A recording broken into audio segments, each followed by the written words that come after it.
fixant les yeux sur Jésus. Je voudrais vous lire dans Hébreux, chapitre 12, versets 1 à 4. Nous donc aussi, puisque nous sommes environnés d'une si grande nuée de témoins, rejetons tout fardeau et le péché qui nous enveloppe si facilement, et courons avec persévérance dans la carrière que nous est ouverte, fixant les yeux sur Jésus, le chef et le consommateur de la foi, qui en vue de la joie qui lui a été réservée, a souffert la croix, méprisé l'ignominie, et s'est assis à la droite du trône de Dieu.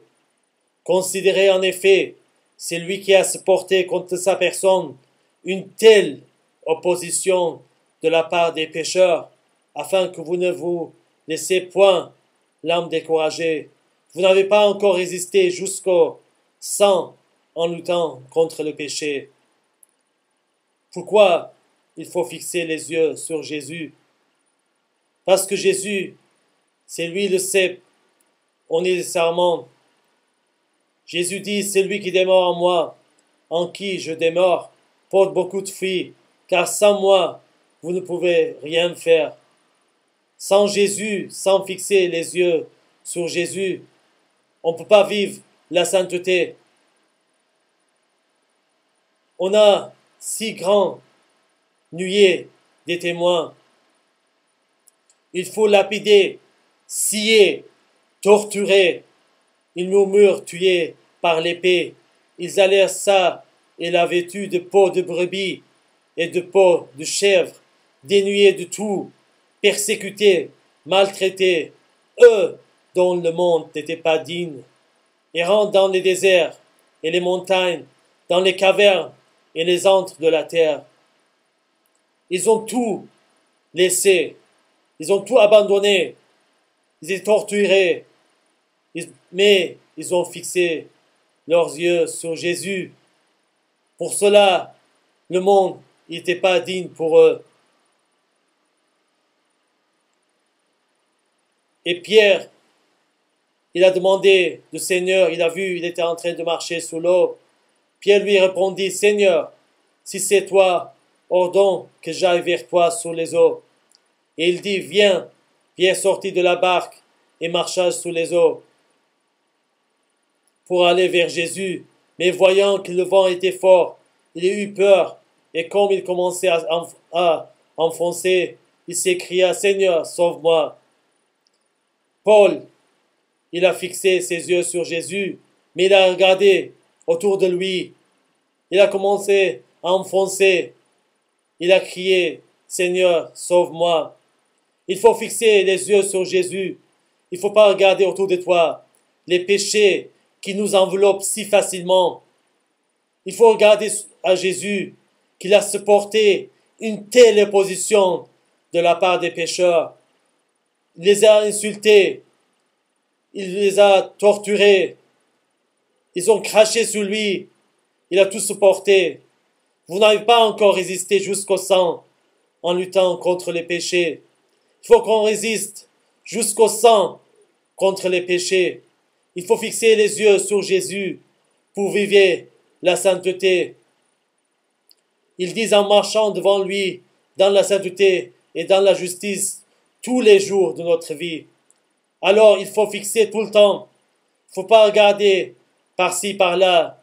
Dans Pierre, chapitre 1, versets 15 et 16, mais puisque celui que vous a appelé est saint, vous aussi soyez saints dans toute votre conduite, selon qu'il est écrit, vous serez saints car je suis saint. Ne vous trompez pas.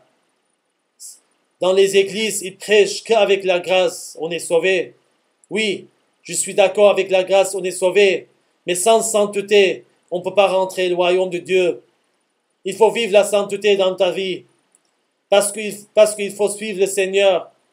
Parce que si on vit dans le péché, on ne fixe pas nos yeux sur Jésus, on va être égaré.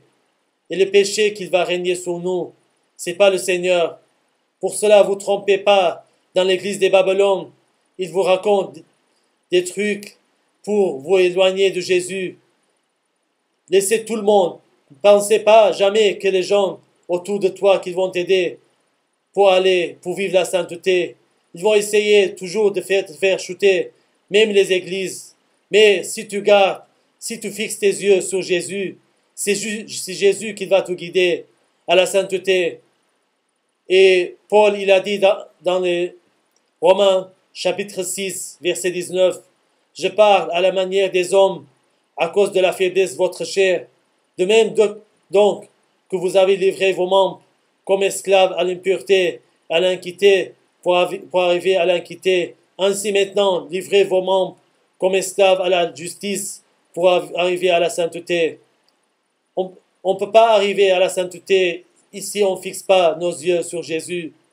Il faut qu'on livre nos membres comme esclaves avant au péché, maintenant esclaves à la sainteté.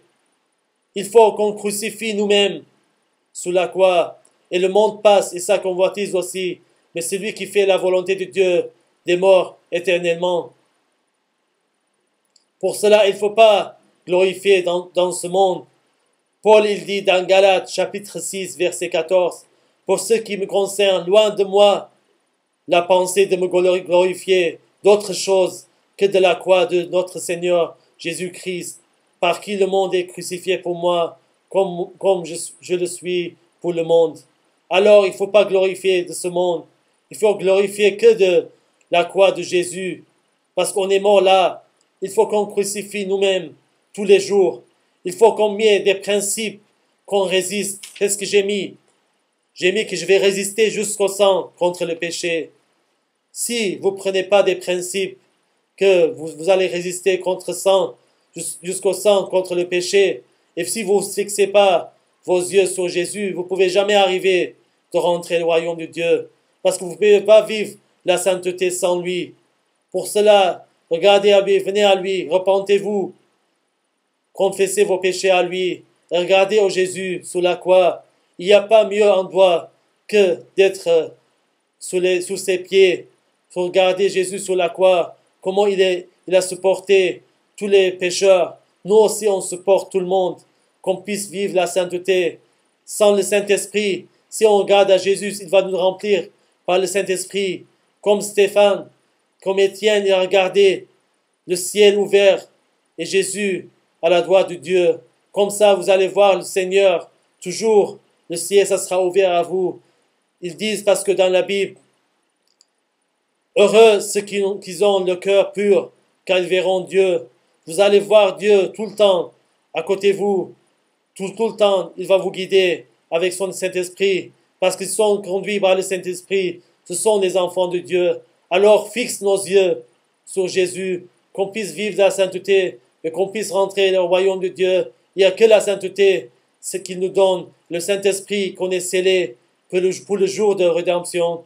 Que Dieu vous bénisse. Amen.